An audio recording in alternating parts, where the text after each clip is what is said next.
nggak punya BPJS itu adalah wasilah yang sangat luar biasa kepada Tuhan.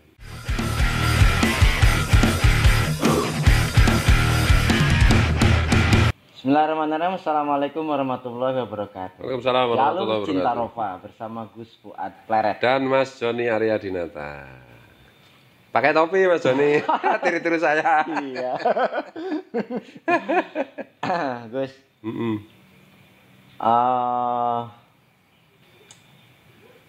Ini agak sensitif nih. Agak sensitif, jadi jangan keras-keras ya.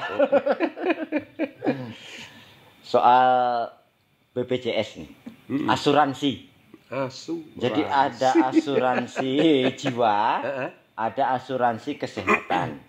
Yang kedua-duanya sifatnya hampir sama lah. Artinya menitipkan jiwa kita terhadap sebuah lembaga, menitipkan keselamatan kita kepada sebuah lembaga. Nah,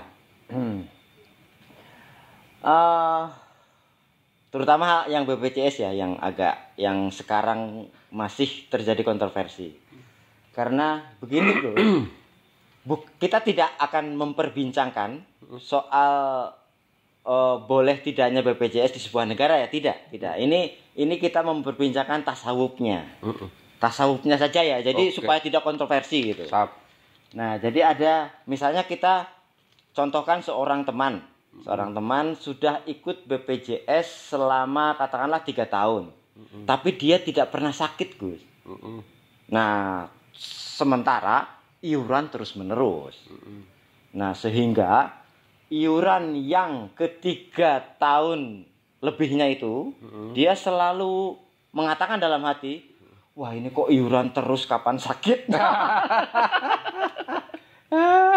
Jadi nampaknya itu di dalam hati dia itu ya begitu iuran tuh, yuk kapan dipakainya? Artinya kalau kapan dipakainya itu kan berarti kapan sakitnya. Betul. Nah, otomatis di dalam diri itu kan mulai berdoa yang buruk ini. Iya, minta sakit kan.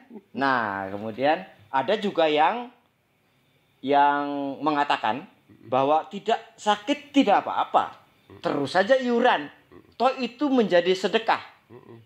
Nah, tetapi giliran dia sakit, BPJS-nya dipakai. Padahal dia sudah mengatakan sedekah. Kalau mengatakan sedekah kan seharusnya tidak dipakai kan? Ya sudah, untuk orang lain saja, dia bayar. Marah dia. Marah ya. Nah, ini kita akan memperbincangkan soal ruhaninya, Gus. Itu gimana itu? Ya, gini ya. Kalau tasawuf itu kan lebih dari sekedar hukum sebab akibat ya. Tasawuf itu kan memahami diri sendiri untuk memahami Tuhan kan gitu. Ya seperti begini ya. Ya bukankah hidup kita itu tergantung kepada Tuhan, kenapa kita bergantung kepada selain Tuhan? Kan gitu kalau tasawufnya gitu. Allahus Somad, bukan BPJS Hussomat kan ya. Ya ini kadang-kadang itu ya kalau kita bicara tasawufnya itu sebenarnya itu kan jadi tasawuf itu melakukan apa saja supaya kita itu lebih bisa menghayati kehadiran Tuhan. Kalau kita itu menggantungkan pada BPJS kalau macam itu kan kita menjaga jarak dengan Tuhan sebenarnya. Karena kepasrahan kita, ketergantungan kita itu menjadi berkurang kan. Ya kan begini, kalau orang udah punya BPJS rata-rata ya, kalau sakit kan tenang saja. Toh ada BPJS. Iya. Jadi kan doanya nggak terlalu kenceng tuh untuk meminta sehat.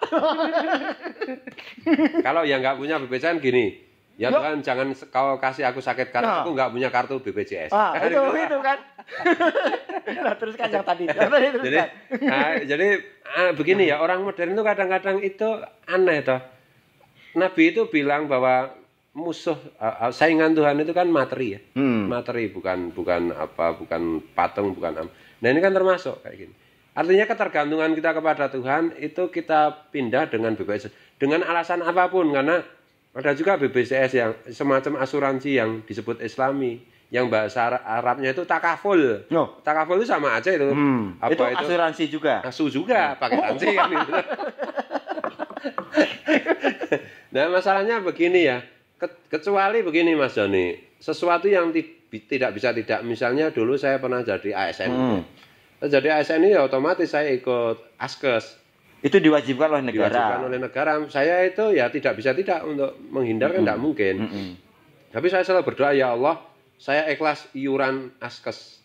Ya, terlepas dari syariatnya itu apakah itu menyangkut sistem ekonomi yang sudah benar atau belum. Tapi ini sudah saya tidak mau sakit biar dipakai orang yang sakit kan gitu. Jadi alhamdulillah sekarang saya sudah nggak ASN jadi Askes sudah anulah. Tapi ini ya mulai dianu juga, karena kayaknya itu asuransi seperti itu tuh nanti itu setiap warga negara bisa bisa tidak bisa menghindar loh. Iya, itu ya, arahnya akan ke sana karena kan dari mulai kalau tidak salah tahun kemarin sudah mulai disosialisasikan bahwa nanti kalau ngurus SIM, ngurus KTP itu semua harus ada BPJS. Jadi begini ya, ketika kita memasrahkan, kalau kita itu tidak pasrah kepada Tuhan, ada hadis qudsi toh, kalau hambaku tidak mau pasrah kepadaku, ya sudah tak pasrahin saja sama setan. Jadi contohnya begini, yang paling sederhana begini. Dulu kalau kita masuk rumah sakit, itu pasiennya tidak meledak seperti setelah ada kartu asuransi. Lalu sekarang itu sakit sedikit aja merasa aku udah bayar, aku harus ke rumah sakit, kan itu. Akibatnya kan banyak rumah sakit juga kabarnya tutup karena harus menalangi dana itu. Dan antrian orang yang benar-benar sakit butuh dirawat segera di rumah sakit menjadi tidak segera bisa dirawat karena antriannya panjang. Dan nah, itu persoalan yang kemudian juga menjadi lama-lama itu akan menjadi keprihatinan bersama. Karena apa, Gus? Gini loh. Ketika orang sedikit sakit kemudian masuk ke rumah sakit karena ada jaminan ini, itu kan tubuh menjadi semakin rentan. Betul. Dan jangan lupa juga, orang itu kalau sakit, kalau tidak terpaksa ke dokter, tidak terpaksa berobat, kan tidak harus berobat. Karena ya, ketika berobat itu mesti ada efek samping. Jadi misalnya karena saya merasa udah bayar BPJS, saya pilek dekat, saya ke rumah sakit. Ternyata di rumah sakit itu ada orang TBC dekat saya, batuk, kemudian saya tertular.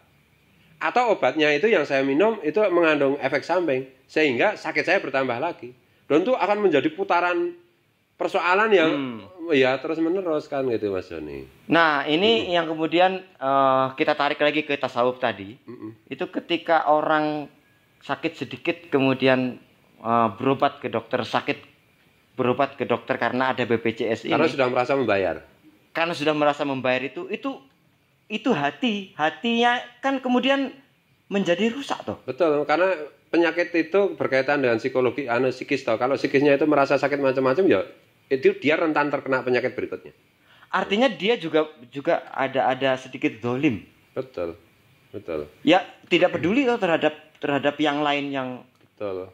Tapi gini ya Mas Joni, kalau kita mau telusuri lagi ya, ini sebenarnya kan asalnya itu ini masih ada kaitannya dengan tasawuf ya. Tasawuf itu kan mengajarkan qanaah, tidak mengajarkan serakah. Nah, kemarin itu kan begini, apakah itu terutama Pilpres ya. Rakyat itu menuntut untuk siapapun yang jadi presiden harus dituntut untuk bikin MOU gratis pelayanan kesehatan. Nah, akhirnya kan pemerintah mau tidak mau bikin BPJS macam-macam. Coba kalau siapapun jadi presidennya semua orang sakit harus bayar, rakyat nuntut begitu. Jadi pemerintah kan nggak repot. Jadi karena keserakahan gitu, saya kalau sakit harus dibayari pemerintah. Nah, maka muncullah akibat berikutnya, yaitu pemerintah harus menyediakan semacam BPJS atau lain-lain. Akibatnya muncul lagi pengelolaan BPJS atau efek samping dari memiliki kartu BPJS. Dan setelah bergulir terus sampai begini Mas Joni. Anak saya itu kan sakit. Saya bawa ke rumah sakit. Saya minta VVIP. Kan itu. Iya. Wah ini kalau VVIP harus tambah Pak ini biayanya. Kalau tambah gimana? Bapak pakai kartu apa? Saya nggak pakai kartu, saya bayar semua. Duit saya banyak. Saya bilang gitu kan. Kaget semua. Langsung dilayani lebih baik. Langsung ramah banget karena ada duitnya ini. Nah, kalau pakai kartu kan dia rumah sakit harus nalangi dulu nanti baru diklaim ke repot ah. Nah, ini kasus lagi yang lain, Gus. Kalau misalnya begini. Saya tiba-tiba terkena penyakit berat misalnya. Saya punya BPJS. Misalnya, saya sendiri tidak punya. Misalnya. Saya juga nggak mau punya. Kecuali terpaksa nanti ya. Nah, kemudian harus biayanya besar karena penyakitnya berat. Nah, padahal saya baru ikut katakanlah 3 bulan, misalnya 3 bulan. Terus kemudian negara harus membayari saya untuk operasi besar misalnya ini, itu 150 juta misalnya. Nah, itu uang yang saya pakai kan uang orang banyak. Betul. Itu uang itu halal nggak, Gus? Ya kalau Mas Joni konsisten bayar terus menerus, kan nanti akhirnya lunas juga. Tapi persoalannya begini Mas Joni, kadang-kadang itu Mas Joni baru bayar 2 bulan, kemudian masuk rumah sakit, habis puluhan juta atau ratusan juta, selesai dari rumah sakit Mas Joni nggak mau bayar lagi sama BPJS. Nah itu juga kasus yang banyak terjadi, terutama ketika yang istrinya hamil itu kemudian melahirkan, kemudian harus operasi sesar, itu biasanya buru-buru tuh langsung ngurus. BPJS. Nanti itu bayar sekali 2 kali. Banyak kasus setelah bayar 1-2 kali kemudian berhenti. Betul. Nah kalau itu jahat. Ya. Kalau itu jahat, jelas tidak berkah kan? Nah ini yang saya persoalkan tadi, itu bagaimana uang yang saya baru masuk katakanlah hanya 300.000, tetapi kemudian dibayar 150 juta. Itu berkah tidak? Ya kalau soal berkah dan tidak itu kan begini Mas Joni. Asuransi itu kan mengumpulkan dana bersama. Iya. Untuk menalangi orang yang membutuhkan. Karena orang yang menalangi itu nanti juga akan membayar dan juga akan melunasi kan gitu. Nah kalau itu kan hasil hutang kan gitu. Kalau masalah berkah itu ya dia punya masalah kesehatan itu sendiri sudah menunjukkan hidupnya kurang berkah kok kan gitu. Nah, dia ngambil lagi dari BPJS yang ya milik orang banyak dan saling berebut toh masalahnya itu. Hari ini itu kan saling berebut dana itu. Karena dana habis. Karena laporan-laporan kita kalau kita lihat di media-media mainstream itu rumah sakit ini pemerintah masih punya utang sekian pada rumah sakit ini, rumah sakit ini. Iya. Ya karena semua orang itu jadi serakah dengan obat kan. Keserakahan itu loh yang menurut ilmu tasawuf itu berbahaya kan gitu. Lah bagaimana berkah wong dasarnya serakah? Apakah keserakahan itu membawa berkah? Enggak pernah. Meskipun penyakitnya kemudian sembuh, itu kalau tidak berkah, ya nanti dia begini ya Mas Joni, ada ngafiah, ada sehat, ada ngafiah. Makanya kita minta sehat dan afiah kan gitu, ngafiah atau afiat kan gitu. Iya.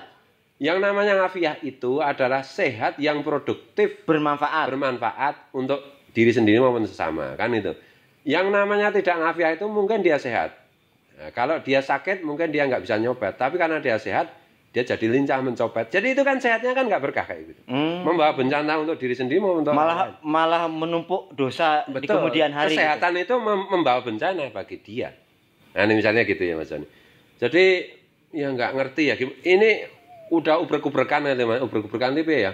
Oblok-oblokan lah gitu. Jadi rakyat itu menuntut, penguasa harus menuruti. Akibatnya kan dalam tanda petik itu jual beli pukulan lah. Apakah rakyat juga dapat gratis dari penguasa? Nggak mungkin, wong dana juga nggak ada. Maka penguasa juga harus terpaksa membuat kayak semacam BPJS macam-macam. Akhirnya rakyat juga berebut macam-macam. Dan seterusnya dan sama aja dengan misalnya bantuan kesehatan untuk kartu miskin macam-macam. Itu akibatnya kan parah gitu loh. Jadi Gus, saya kan tidak punya BPJS. Karena saya tidak punya BPJS, maka saya selalu berdoa agar saya tidak sakit. Dan alhamdulillah sampai sekarang saya tidak pernah membawa. Nggak punya BPJS itu adalah wasilah yang sangat luar biasa kepada Tuhan. Saya bilang tadi gini, ya Allah, jangan engkau bikin aku sakit yang sampai sakitku itu harus sampai ke rumah sakit. Karena aku nggak punya kartu BPJS, engkau maha mengetahui. Kan itu. Tapi kalau punya kartu BPJS, ya Allah saya minta. Kan mulai kan jawabnya gini, kamu aja punya kartu BPJS, kamu kan minta sama Tuhan supaya masuk rumah sakit. Enggak saya amini kan gitu. Gitu Mas. Baik, terima kasih. Ya. Jadi prinsipnya gini, orang asuransilah kepada Allah. Kan gitu. Nabi itu kan bilang, apa itu? Cegahlah bencana dengan bersedekah. Songsonglah masa depan dengan berdoa. Kan itu berbaiklah kepada sesama untuk menyongsong hadiah-hadiah anugerah-anugerah Tuhan di hari kemudian. Kan itu gampang aja. Nggak usah ikut asu-asu seperti itulah. Kan itu lah. Baik, Jalur Cinta Rofa. Kita bertemu di episode berikutnya. Assalamualaikum warahmatullahi wabarakatuh. Waalaikumsalam warahmatullahi wabarakatuh.